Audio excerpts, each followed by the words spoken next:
Հարցս ուղղում եմ երկու բանախոսներին, ով կցանկանա թող պատասխանի։ Երեք Նիկոլ Փաշինյանն է իր եզրափակիչ ելույթում բառացի ասաց, այդ անձանց առաջնորդած ուժերը չպետք է լինեն խորհրդարանում, խոսքը երկրորդ եւ երրորդ նախագահների եւ նրանց առաջնորդած ուժերի մասին է։ Ինչ կարող եք ասել այս մասով։ Նիկոլ Փաշինյանը չի որոշում, թե որ քաղաքական ուժերը պետք է լինեն խորհրդարանում։ Ան ժողովուրդ ընտրողներ, ում Նիկոլ Փաշինյանը ժամանակին կոչում էր 3 միլիոն վարչապետ, եւ ընտրությունները մեխանիզմներից մեկն են, որով ձևավորվում է կառավարությունը։ Իսկ վերջը լեգիտիմացվում է ընտրություններով, ինչի ասեցի մեխանիզմներից մեկը, որովհետեւ 18 թվականի մայիսի օրինակը մեր աչքի առաջ է։ Բայց Նիկոլ Փաշինյանը ել ավելի վատ ինչ որ հայտարարություն արեց, տարբեր ուժերի կոչեց ազդեցության գործակալներ եւ այլն։ Նման հայտարարություններ ինքը անում է արդեն երևի 5-6 տարի։ Պարբերաբար հարցումներ են ուղղում դատախազություն, իրավապահ մարմիններ, արդյոք իրավապահ մարմինները նման ազդակներ ստացել են, նման գործեր կան, թե ոչ։ Որևէ պատասխան չկա։ Հիմա կամ Նիկոլ Փաշինյանը պետք է պատասխան տա կոնկրետ ովքեր են ազդեցության գործակալները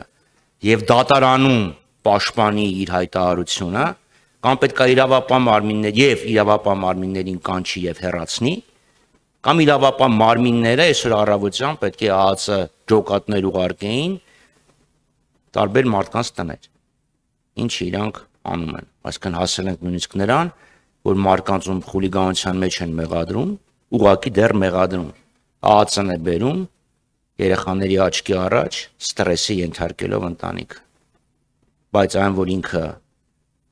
չի բացառում տարբեր կուսակցություններ արգելել, որովհետև հասկանում է, որ արդար պայքարում կկորցնի, կարծում եմ ավելի ակնհայտ չէր կարող լինել մանավանդ իր երեկվա հայտարարությունից հետո։ Ես շարունակեմ պարոն Խաչատրյանին, պարոն Խաչատրյանի խոսքի սկիզբը դա նորմալ ժողովրդավարական սահմանադրական երկրի մասին է խոսքը, երբ որ ընտրական քվեով է որոշում որևէ քաղաքական ուժի ճակատագիրը եւ այլն։ Բայց Հայաստանը վաղուց խեղդվում է բռնատիրության ճիրաններում եւ այդ բռնատիրական կարգերը Հայաստանում սահմանում է Նիկոլ Փաշինյանի ղեկավարությամբ վարչախումբը եւ խոսքը վերաբերում է հենց այդ բռնաճնշումներին եւ մեկ անձի ձեռքում կենտրոնացած իշխանությանը եւ իհարկե երեկվա այդ անոնսը որոշ քաղաքական ուժերի քաղաքական ասպարեզից դուրս հանելու դա շարունակություն է իմ նախորդ խոսքի, երբ որ տեղական ինքնակառավարման մարմիններում մենք գիտենք, որ այն բոլոր թիմերի ընտրված ուրեմն ընտրությունների արդյունքում ոչ իշխանական, ոչ իշխանության քիմքին հաջող տեխնացուները կամ հայտնվում են ճաղավանդակի ետևում կամ էլ ով ողբերգություն մահանում են։ Եվ այդ անոնսը, որ այդտեղ այսօր 3 խորհրդարանում արվեց, հենց այդ մասին էր, որ պարզապես իրենց ճանապարհին, որը բռնության, ողբերգության, հայրենիքի կորստի ճանապարհ է, չեն հանդուրժելու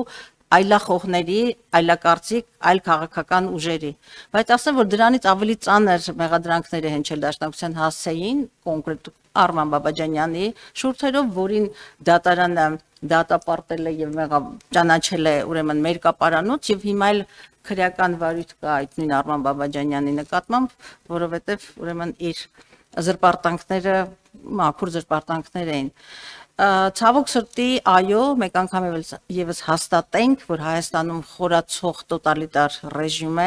չենք բացառում որևէ բան, որովհետեւ այն ձեռագիրը, այն վարքագիծը, որը ворթեգրել է այս իշխանությունները, ոչ զսպանակներ, ոչ սահմանադրական կարգ, ոչ օրենք, ոչինչ չի ճանաչում, լռեցնել, ուրանալ